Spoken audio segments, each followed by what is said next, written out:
బీరకాయ, వంకాయ, టమాటో పచ్చడి ఎలా చేద్దామో ముందు చూద్దాం రండి. ముందుగా బీరకాయ, వంకాయ, టమాటా పచ్చడికి బీరకాయ అయితే కట్ చేసి ఇట్లా ఒక గిన్నెలో వేసుకుందాం.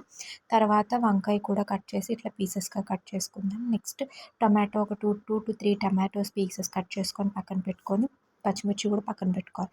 ఈ కట్ చేసిన ముక్కలు ఏవైతే ఉన్నాయో అన్నీ కూడా ఈ గిన్నెలోకి అయితే ట్రాన్స్ఫర్ చేసేసుకొని, చూపిస్తున్న విధంగా జీలకర్ర ఒక 2 to 3 టేబుల్ స్పూన్స్ ఆఫ్ జీలకర్ర. మనం జీలకర్ర ఎంత వాడుకుంటే అంత taste and it is also good for digestion. అందుకే ఇక్కడ నేనైతే ఒక 2 to 3 టేబుల్ స్పూన్స్ ఆఫ్ జీలకర్ర వేస్తున్నాను. కొంతమందికి ఆ ఫ్లేవర్ నచ్చకపోతే you can skip that.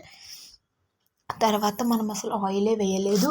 So అందుకోసం మనం ఏం చేస్తాము అని అంటే ఒక 2 to 3 స్పూన్స్ ఆఫ్ ఆయిల్. ఎందుకు అంటే ఆల్రెడీ అందులో వాటర్ కంటెంట్ ఉంటుంది. తర్వాత రుచికి తగినంత సాల్ట్. నేనైతే ఇక్కడ 2 టేబుల్ స్పూన్ వేసుకుంటున్నాను.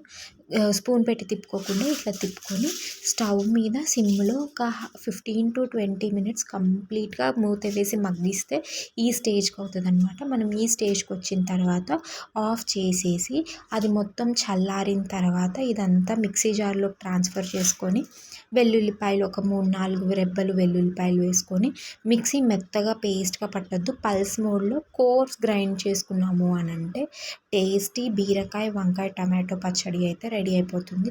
కావాల్సిన వాళ్ళు తాలింపు వేసుకోవచ్చు, లేదా ఇట్లా కూడా తినొచ్చు, బాగుంటుంది. మేమైతే ఈరోజు స్నాక్ లాగా వడల్లోకి అయితే సర్వ్ చేసుకొని తిన్నాము. ఈ పచ్చడి రైస్లోకి బాగుంటుంది, చపాతీలోకి బాగుంటుంది.